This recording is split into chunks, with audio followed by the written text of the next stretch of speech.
Okay, hey guys. So it's been a long time since I've done any sort of update on the reef tank.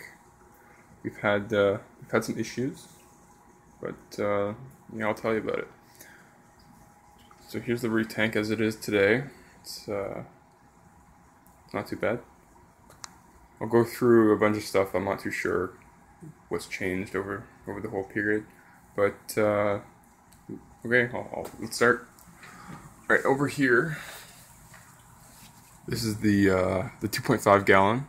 We plumbed this in a while back, probably like a month after the previous update.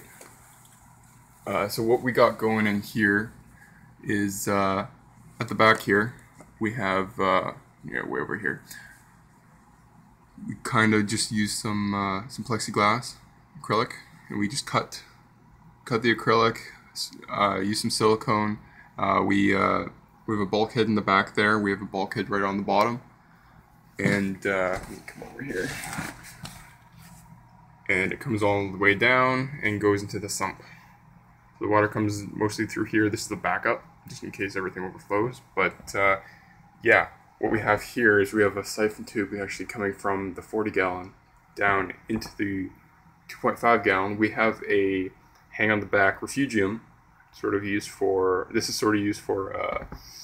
like a breeder box, but what we have is water from the main tank coming into here. Also, we have a pump there that's pumping water up from the 2.5 gallon into the breeder box refugium. We have a little bit of Chaeto in there, going around in circles. Water comes through, put a small frag of zoanthids there. Water comes through, all the way through here, pass it back into the tank. And there is the tank. So we would just with that small pump and this return here coming back from the refugium. We're getting a really good flow in there. The zinnia's loving it. We have a bunch of zinnia on the wall. Lots of zinnia. There's about 5 or 6 stalks. These are all just frags from the main display.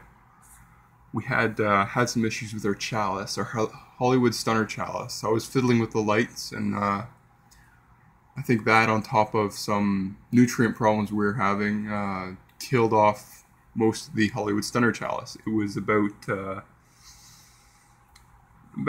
7 or 8 inches across, so it was a really good size.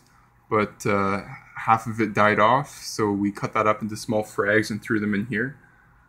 They're not doing the greatest, but hopefully some of them will bounce back and we'll be able to keep that in their tank.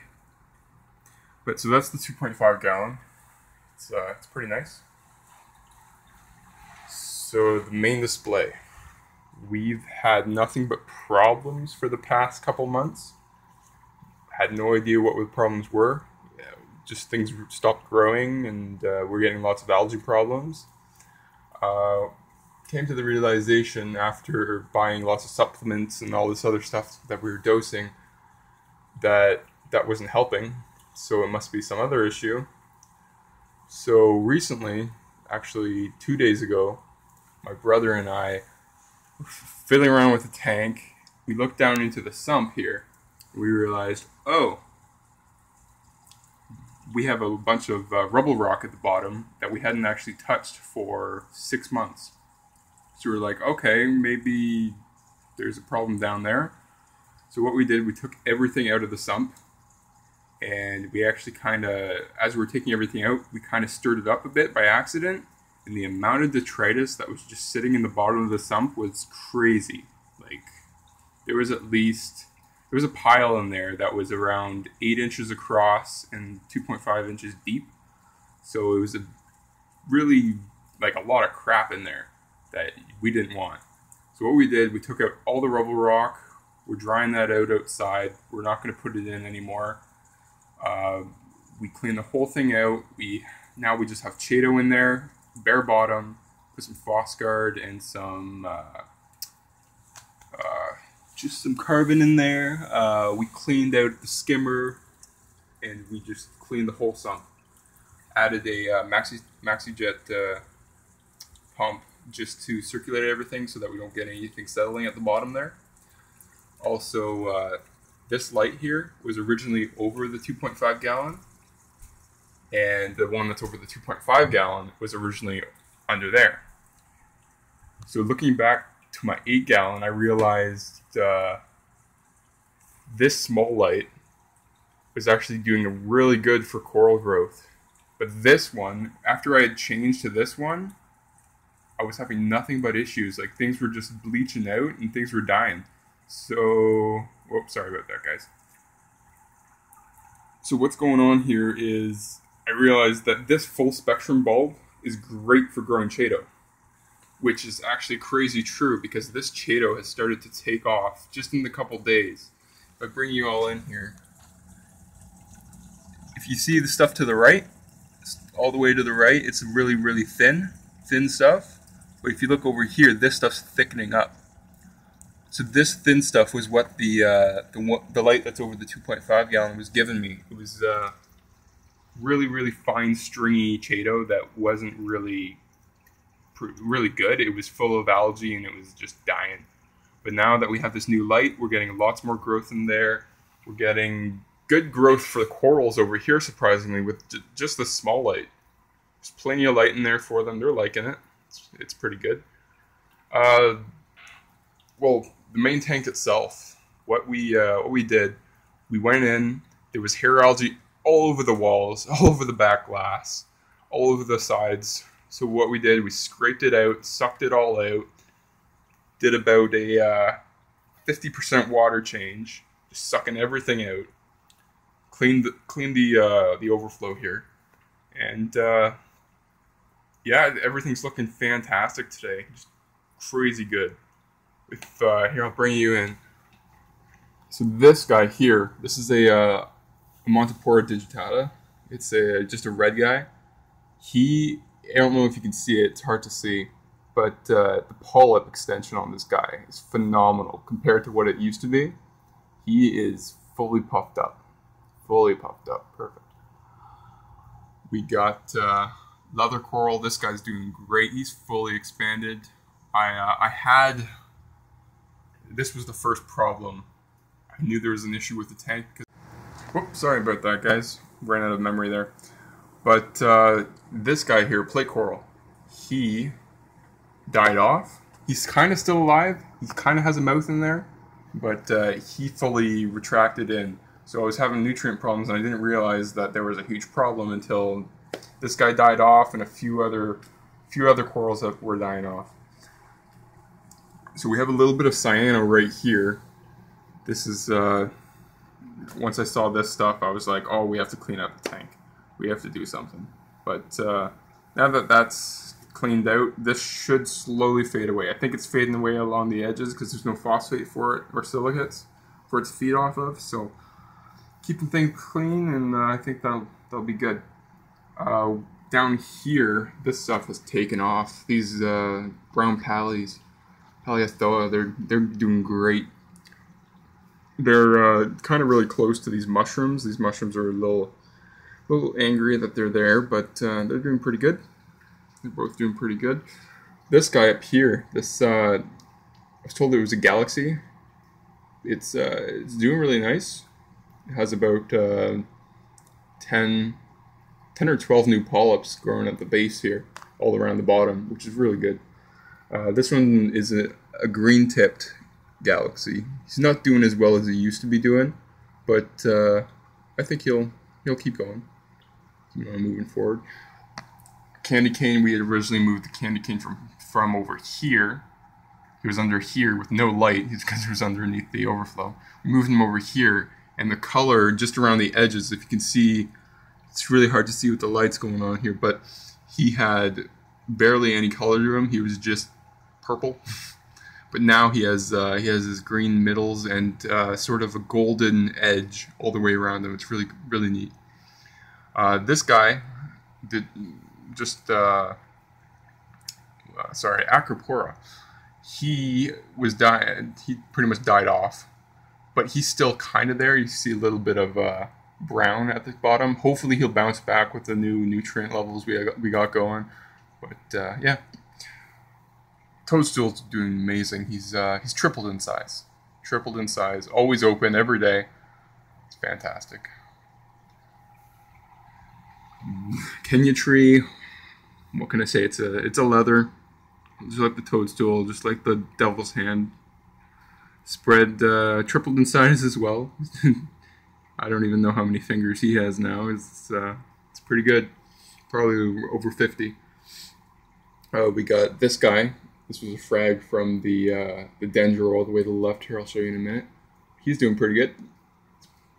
Keeps moving forward.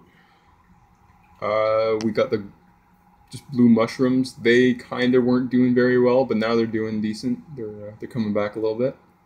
We got one type of green star polyps just all on the bottom here, a big frag. We're hoping that'll kind of spread out a little bit, just along the bottom. Here's an acan. He was doing great at the start, but now he kind of died off. He's kind of bouncing back a little bit. You can see a little bit of the white in there. Made me really sad that he kind of died off. He was amazing. He had a lot of growth at the base and was moving out, but hopefully he'll bounce back. Here is a hairy mushroom coral. Colors in this guy are popping. He is popping right out. It's pretty nice. So hopefully he'll do well. We're gonna probably move him from there. I'm thinking up to there on this blue rock here, but we'll see. We got the hammer coral. He's doubled in size, maybe tripled. He started off, I don't know if you guys remember, started off as 2 heads. Now he's around 12. But it's amazing. I'm loving this guy. The clown loves him too. But yeah, this guy, oh, Lobo, one of my favorites. He's his mouth is split into 3 mouths actually, and he's definitely tripled in size as well. Doing very nice. He used to just be a ball, just a circle. And now he has got all his folds going in. He's nice and fat. Loving it. Over here we got lots of stuff. So I'll point to what we got here. So these guys are the sunflower zoranthids. They are doing very well. They're kind of mixed in with some some green stripe mushrooms, which is pretty sweet. We got this guy here, this mushroom, which is a fire volcanic mushroom of some sort. That's kind of what it was sold to me as. This guy, these mushrooms over here, came as hitchhikers on some sort of rock. So we throw them all, or we peeled them off the rock and put them here. So we have these green bumpy guys, and then down here we have these purpley. Oh, and I'm back. Well, we have these purpley bumpy mushrooms. It's pretty awesome. This guy is one of the chalices I picked up. Picked him up for 12 bucks. He browned right out due to the nutrient issues, but when I got him, he was a mixture of green, yellow, and red. So I'm hoping, you can see the tinge of green coming back, but I'm hoping he colors right up again, because he was beautiful. Over here we got the dendro. He probably needs to be moved, to be honest. Probably needs to be. He's always closed. He's closed there because you can see that there's a lot of light beaming on him, and then you look over at his frag, and his frag's kind of opened up because there's not as much light sort of where he is. So I might move this guy maybe over to under this cave, possibly. But yeah. So fish additions as well. We picked up 2 pajama cardinals. This guy and where is he? This guy down here. They're both males, I believe, or females. So they're always chasing each other around, but haven't had problems. They're doing pretty well. My lawnmower Blenny passed away about 4 or 5 months ago. 4 months ago. I think he was starving himself. He wasn't eating anything. I'd try to give him pellets and he wouldn't touch them there was lots of algae in the tank and he just wouldn't touch it, so it's possible he had some sort of disease.